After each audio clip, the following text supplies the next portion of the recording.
We ran into any problems, yes, Todd, I'm gonna put this in their eye. And we have run into a significant problem.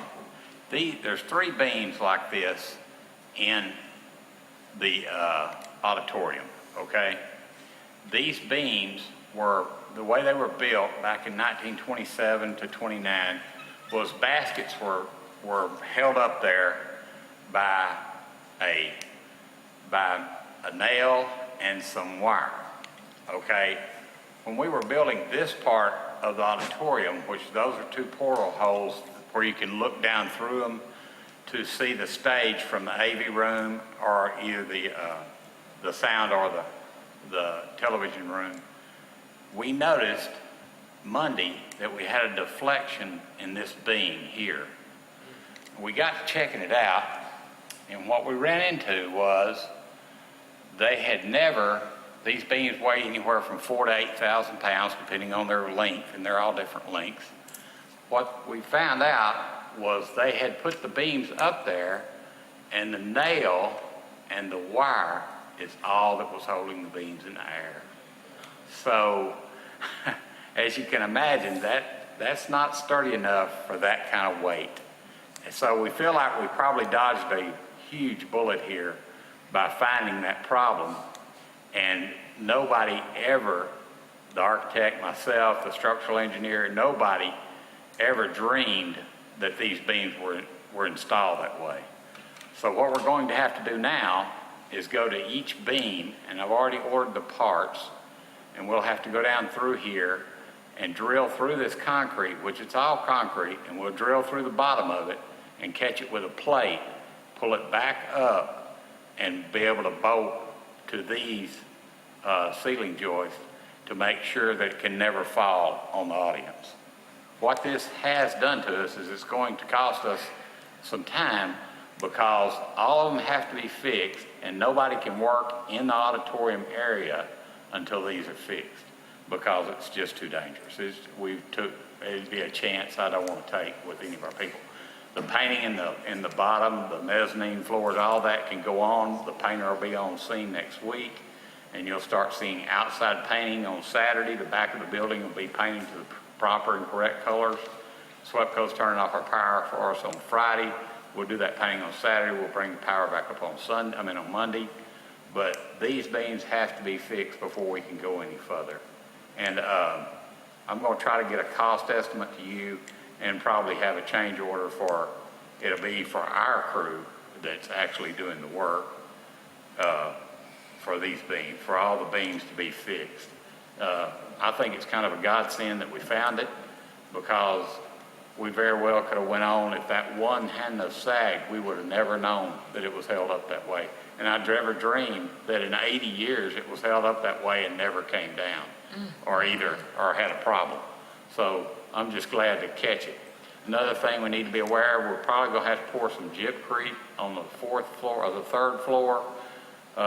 And you'll see a concrete truck out there with a hose to the window in order to get the floor level enough to put flooring down. Up there, the demolition caused so many problems that the flooring contractor, when he came in, told us that he wouldn't be able to floor that and put mastic over it without having humps in it. So we probably will pour that floor up there.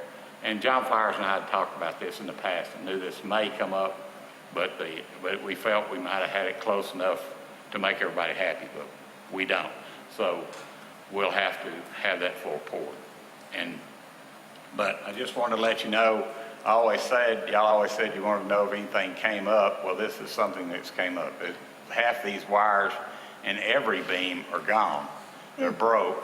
You can see the strain on that one right there. But it's just a nail with wire wrapped around it holding up a 6,000 or 8,000 pound beam. And that's the way it is. It's mounted all the way through that building. And it's just one of the things you run into. I like this one where they wired the 2 pieces together. Then they went down there and caught a hold of the side of the beam. It's not even to the bottom of the beam. So it's something y'all do need to be aware of. It does affect us, but it is a blessing that we found it now instead of later on in this process. It could have been disastrous. But anyway, we've jacked this one back into place, and it came back into place without cracking, breaking, or anything. And we don't think there'll be any damage to the beams. It'll be we do think they're important because the historical significance of them. So we think they're worth saving, and I don't think the cost will outweigh what it'd take to take them down.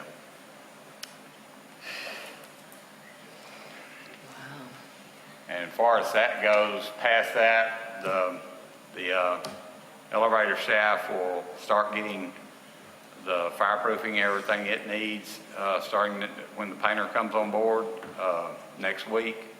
Of course, the dumbwaiter shaft to be done also.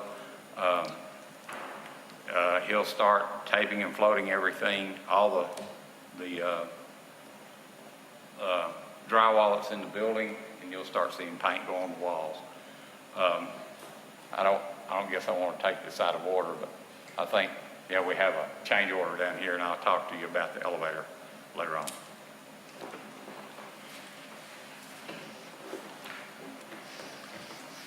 All right, do we have any questions or discussion about the Memorial City Hall updates? I toured it last week. I have been astonished at how they were able to save so much of the little plaster trim that had been hidden, really. But I was hoping that Jack would leave up the beam thing, because behind it, you can see something that hasn't been available to sight for years, and that's that plaster design. Here. Yeah, it's just this beautiful plaster frame. We don't know what was in it except probably heating ducts. And we don't know, or they don't know what they're going to do with it, but it was amazing to find it and the chandelier frame for the big chandelier and the little bitty tiny plaster things that they could have knocked off and nobody would have noticed. But they've gone to an incredible effort to save every historical piece of that building. We've tried to save anything that we felt was significant, of great significance, and if it doesn't go back in the building, it will certainly be handed off to the Historical Museum to keep that, because this is a significant building, and it's a 100-year building, in my opinion, to Marshall. So, I mean, of course, that'll be after we're all gone, I think. I feel pretty sure. So, but I do realize the significance of that.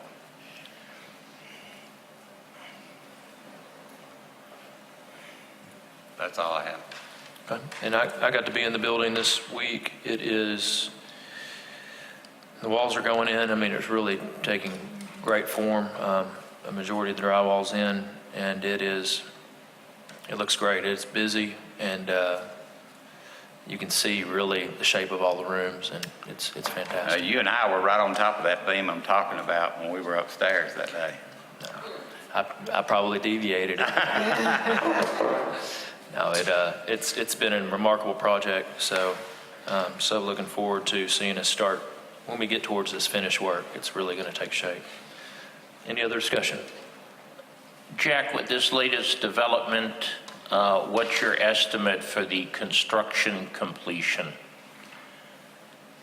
I'll be honest with you, Commissioner, until I can get the parts in here first, I can probably give you a better idea of that in May, the first meeting in May, than I can right now, because I don't know when those parts will get here.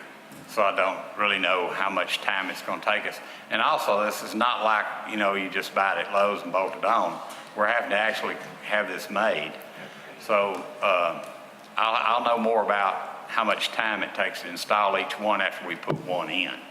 So we'll start on that main beam that we had trouble with first. The other two beams have not deflected at all, but we'll go ahead and fix them too. All right, thank you. Yes, sir. Okay, we are going to move on to item 6F, and this is a report that I